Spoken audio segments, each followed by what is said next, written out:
अस्सलाम वालेकुम, welcome to गुरनाज का बावर्ची खाना। आज हम आपको बनाना सिखा रहे हैं सेब का मुरब्बा।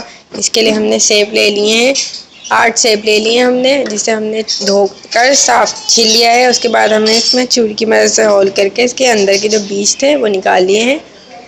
अब हम एक प्याली हम चीनी लेंगे और हमने 4 दालचीनी के टुकड़े लिए हैं और ये है 6 से 7 हमने लौंगे लिए हैं। आइए इसे बनाने का तरीका देखते हैं। उससे पहले आपको हमारा चैनल सब्सक्राइब करना होगा। हमारा चैनल सब्सक्राइब करें और बेल आइकॉन ज़रूर दबाइएगा और नोटिफिकेशन में जाकर ऑल का ऑप्शन ज़रूर क्लिक कीजिएगा ताकि हमारी सारी रेसिपी आपको सबसे पहले मिल सके। देखिए ये पानी हमने लेता गर्म करा था, इसमें हम सेब डाल देंगे ताकि जो हमारा सेब का खटास है वो निकल जाए। 5 मिनट हम इसमें भिगोएंगे ताकि हमारे सेब का जो खटास है वो निकल जाए। अगर नहीं निकलेगा तो हमारा मुरब्बा जो है वो ख़राब।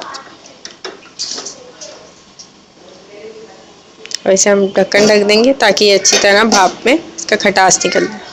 ये मुरब्बा बनाने की तरकीब देखते हैं। सबसे पहले हम पैन में पानी डालेंगे।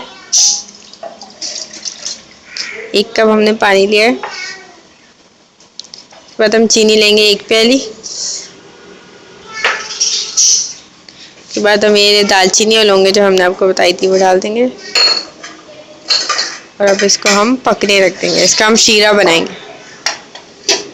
देखिए हम अपने शीरे को चेक करेंगे। देखिए हमारे शीरे को उबाल आ चुकी है। अब इसमें जो हमने सेब 5 मिनट गर्म पानी में भिगोए थे वो हम डाल देंगे एक एक करके।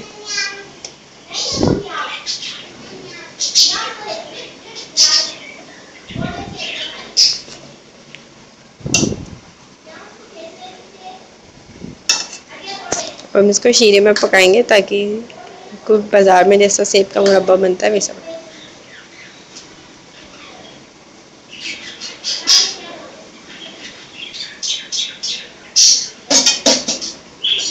इसको हम ढक देंगे ताकि शीरे में पक जाए।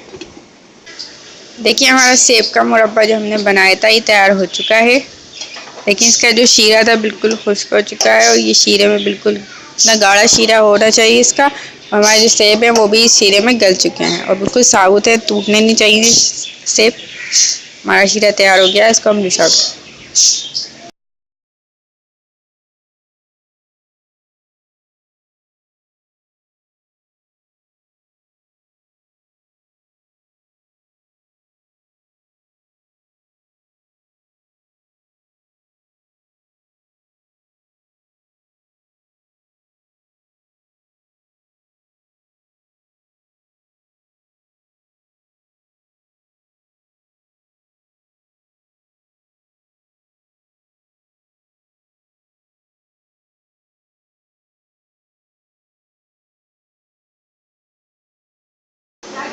देखिए ये हमारा मुरब्बा जो है वो तैयार हो चुका है। सेब का कुछ बाज़ार वालों की तरह बनाए हैं। हम उम्मीद करते हैं आपको पसंद आएगा। ये अपने बड़ों को और बच्चों को लाजमी खिलाएं क्योंकि ये आयरन से भरपूर और ताकतवर होता है।